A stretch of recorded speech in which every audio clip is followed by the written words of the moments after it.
Hi friends, welcome back to my channel. ఈ మధ్య నేను బాబాగారి గురించి వీడియో చేశాను కదండి. వెంటనే బాబాగారు నన్ను షిరిడి పిలిచారండి. మేము షిరిడి వెళ్తున్నాం అనమాట. చూసారా, జర్నీలో అండి, ట్రైన్ జర్నీలో ఉన్నాము. అసలు ఎంత ఆనందం వేసిందోనండి. నేను షిరిడి వెళ్ళి 18 సంవత్సరాల కిందటండి. మా బాబు చిన్నపిల్లాడప్పుడు వెళ్ళామన్నమాట. మళ్ళీ ఇప్పుడే వెళ్తున్నాము. మా ఫ్రెండ్ వాళ్ళు బుక్ చేశారండి టికెట్స్. అనుకోకుండా బయలుదేరుతున్నాను నేను కూడా. అయితే రిటర్న్ అయితే నాకు టికెట్ కూడా బుక్ అవ్వలేదండి. అలా అనమాట ప్రయాణం నాది. అయినా చూసారా నా మొహంలో ఎంత ఆనందమో. షిరిడి వెళ్తున్నాం అనగానే ఎంతో సంతోషం అనిపించిందండి. బాబాగారి పిలుపు వచ్చిందని. అరగండి మా ఫ్రెండ్స్ అనమాట, చెయ్యి ఊపుతున్నారు చూసారా. అందరం కలిసి వెళ్ళామన్నమాట. మొత్తం 9 మంది అండి. చాలా హ్యాపీగా, చాలా సంతోషంగా బాబాగారిని చూస్తున్నాము అనే ఆనందంతో ఉన్న ప్రయాణం అండి ఇది.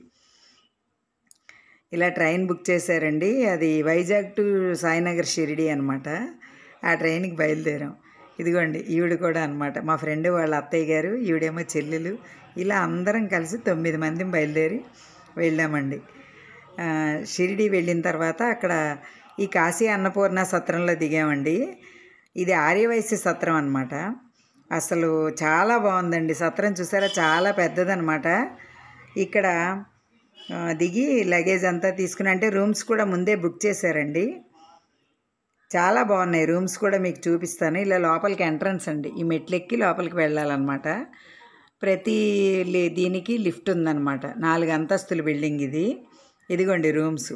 ఇక్కడ బెడ్స్ 2 సింగిల్ బెడ్స్ ఇచ్చారండి, ఒకటి డబల్ కాట్ అనమాట. టీవీ కూడా ఉంది.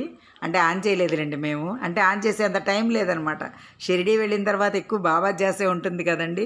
ఏసీ ఉంది అన్నీ అండి. ఇలా బెడ్, సింగిల్ బెడ్స్ 2, ఒక పెద్ద బెడ్ ఇచ్చారనమాట. రూమ్ కూడా చాలా నీట్గా ఉందండి.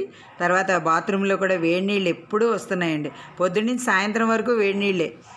చాలా బాగుందండి. ఇక్కడ ఈ పక్కనే వాష్ బేసిన్ కూడా ఉందన్నమాట. మనకి బట్టలు అవి ఆరేసుకోవడానికి విడిగా బయట, అంటే తడుపుకుంటే 1-2 జతలు అలా, ఎక్కువగా అంటే ఇలా ఉండలేదులేండి. అదిగోండి నేనే వీడియో తీస్తున్నాను అనమాట. ఇది వాష్ బేసిన్. అసలు చాలా బాగుందండి ఇక్కడ రూమ్స్ అవి కూడా. వీళ్ళు మార్నింగ్ టీ ఇస్తారండి. ఒక 6-7:30 వరకు టీ ఇస్తారనమాట ఫ్రీగా. మధ్యాహ్నం భోజనం పెడతారు. అయితే ఈ బయటకు వచ్చిన తర్వాత రూమ్లోంచి ఇక్కడ అండి వాసవి కన్యకా పరమేశ్వరి గుడి ఉందండి మధ్యలో. చూసారా, అదే అనమాట గుడి. ఆ గుడికి ఇరువైపులా, ఒకవైపు ఏమో సీతారామ లక్ష్మణులు, ఒకవైపు సాయిబాబా గారు ఉంటారు. అవి కూడా మీకు వివరంగా చూపిస్తాను. ఈ గుడిలో నిత్యం దీపారాధనలు, పూజలు జరుగుతాయండి. పంతులు గారు కూడా ఉంటారు. 2 పూట్ల పూజ చేస్తారండి. ప్రసాదాలు అవి కూడా పెడతారు 2 పూట్ల అనమాట. పొద్దునే మనం రూమ్లోంచి బయటకు వచ్చిన వెంటనే చక్కగా అమ్మవారిని దర్శించుకునే బయటికి వెళ్ళొచ్చండి. చాలా బాగుంటారండి. అమ్మవారు కూడా ఎంతో కళగా ఉంటారు. చూసారండి, నిత్యం పూజ చేస్తారు, తీర్థం ఇస్తారు, ప్రసాదం ఇస్తారు. అమ్మవారిని దర్శించుకున్నాక మనం ఎక్కడికైనా వెళ్ళొచ్చు అనమాట.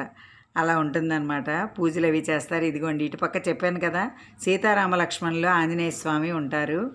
రెండో వైపు అయితే సాయిబాబా గారండి. చూడండి ఎంత చక్కగా ఉన్నారో. మనం రోజు ఇక్కడ దండం పెట్టుకునే వెళ్ళాలండి. అసలు చూస్తుంటే అలా మనం పెట్టుకోకుండా వెళ్ళలేండి ముందు, అంత చక్కగా ఉంటారు. అయితే ఈ విగ్రహాలకి పక్కనే అనమాట, చూసారా చైర్స్ అవి కనిపిస్తున్నాయి. ఆ ముందండి భోజనాలు పెట్టేదన్నమాట. ఇక్కడ భోజనం పెడతారండి. మధ్యాహ్నం భోజనం, సాయంత్రం టిఫిన్ ఫ్రీ. ఆ లోపలికి వెళ్ళి తినచ్చు. ఇవ్వండి బాబాగారు, ఇటువైపు బాబాగారు ఉంటారన్నాను కదా, ఇక్కడ బాబాగారికి కూడా రోజు చక్కగా దండం పెట్టుకున్నా గుడికి వెళ్ళొచ్చండి. నిత్య దీపారాధనలు, పూజలు అన్నీ జరుగుతాయి అన్నమాట ఇక్కడ. అయితే ప్రతి ఫ్లోర్కి లిఫ్ట్ ఉందని చెప్పాను కదండి, హాయిగా ఉంటుందన్నమాట లిఫ్ట్ కూడా. అలా చూసారా, ఇక్కడ ఇది 2nd ఫ్లోర్ అండి మాకు ఇచ్చింది రూము. 2nd ఫ్లోర్లోంచి కిందకి దిగి చక్కగా మనం వెళ్ళిపోవచ్చు. అయితే ఇక్కడ పొద్దున పూట మాత్రం టిఫిన్ మనం బయట చేయాలండి. వాళ్ళు ఫ్రీగా ఏమీ పెట్టరు. ఆ టిఫిన్కి ఇక్కడ పక్కనే హోటల్ ఉందన్నమాట. అన్ని వెరైటీస్ దొరుకుతాయండి. చాలా బాగుంటుంది. టిఫిన్లు కానీ, కాఫీ కానీ మంచి టేస్ట్గా ఉంటుంది. చాలా బాగుంటుందండి. Self service. ఇదండి ఫస్ట్ మేము షిరిడిలో దిగిన ఫస్ట్ రోజు మీకు చూపిస్తున్నాను. మీకు ఈ వీడియో నచ్చిందా అండి? నచ్చితే like, share and subscribe my channel. Thank you.